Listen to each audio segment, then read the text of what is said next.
ಮೂರು ಕ್ಷೇತ್ರದಲ್ಲಿ ನಮಗೆ ಹಿನ್ನಡೆ ಆಗಿದೆ. ನಿರಾಸೆ ಆಗಿರ್ತಕ್ಕಂಥದ್ದು ಸತ್ಯ, ಅದರಲ್ಲೇನು ಎರಡು ಮಾತಿಲ್ಲ. ಮಹಾರಾಷ್ಟ್ರದಲ್ಲಿ ಭಾರತೀಯ ಜನತಾ ಪಾರ್ಟಿ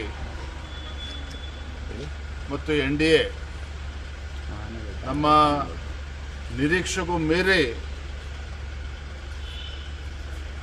200ರ ಗಡಿಯನ್ನು ದಾಟಿರ್ತಕ್ಕಂಥದ್ದು.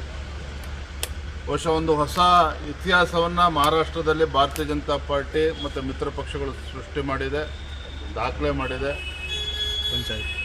ಮಹಾರಾಷ್ಟ್ರದ ಮಹಾಜನತೆ ಮತ್ತೊಮ್ಮೆ ನರೇಂದ್ರ ಮೋದಿಜಿಯವರ ನಾಯಕತ್ವದ ಬಗ್ಗೆ ವಿಶ್ವಾಸವನ್ನು ಇಟ್ಟು ಒಂದು ಐತಿಹಾಸಿಕ ಗೆಲುವನ್ನು ಇವತ್ತು ನೀಡಿದ್ದಾರೆ. ತುಂಬ ಸಂತೋಷ ತರ್ತಕ್ಕಂಥ ವಿಚಾರ.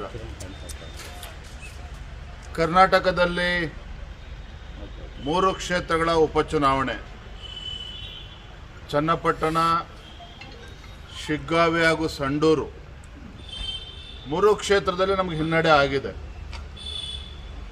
3 ಕ್ಷೇತ್ರದಲ್ಲಿ ಚನ್ನಪಟ್ಟಣದಲ್ಲಿ ನಾವು JDS ನಮ್ಮ ಮಿತ್ರ ಪಕ್ಷ, ಶಿಗ್ಗಾವಿ ಮತ್ತು ಸಂಡೂರಿನಲ್ಲಿ ಭಾರತೀಯ ಜನತಾ ಪಾರ್ಟಿ ಗೆಲ್ತೇವೆ ಅಂತೇಳಿ ಭಾಳ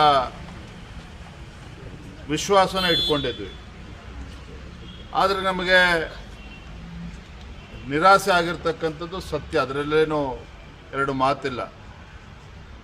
ಎರಡೂ ಪಕ್ಷದ ಮುಖಂಡರೆಲ್ಲ ಹಿರಿಯರು ಕೂತು ನಾವು ಚರ್ಚೆ ಮಾಡ್ತೇವೆ ಬರುವಂಥ ದಿನಗಳಲ್ಲಿ. ನಮಗೆ ಹಿನ್ನಡೆ ಆಗೋದಕ್ಕೆ ಕಾರಣಗಳು ಏನು, ಯಾತಕ್ಕೋಸ್ಕರ ನಮಗೆ ಗೆಲುವು ಸಾಧಿಸೋದಕ್ಕೆ ಸಾಧ್ಯ ಆಗಲಿಲ್ಲ, ತಪ್ಪನ್ನು ಸರಿಪಡಿಸ್ಕೊಳ್ತಕ್ಕಂಥ ಕೆಲಸ ಮುಂದಿನ ದಿನಗಳಲ್ಲಿ ನಾವು ಪ್ರಾಮಾಣಿಕವಾಗಿ ಮಾಡ್ತೇವೆ.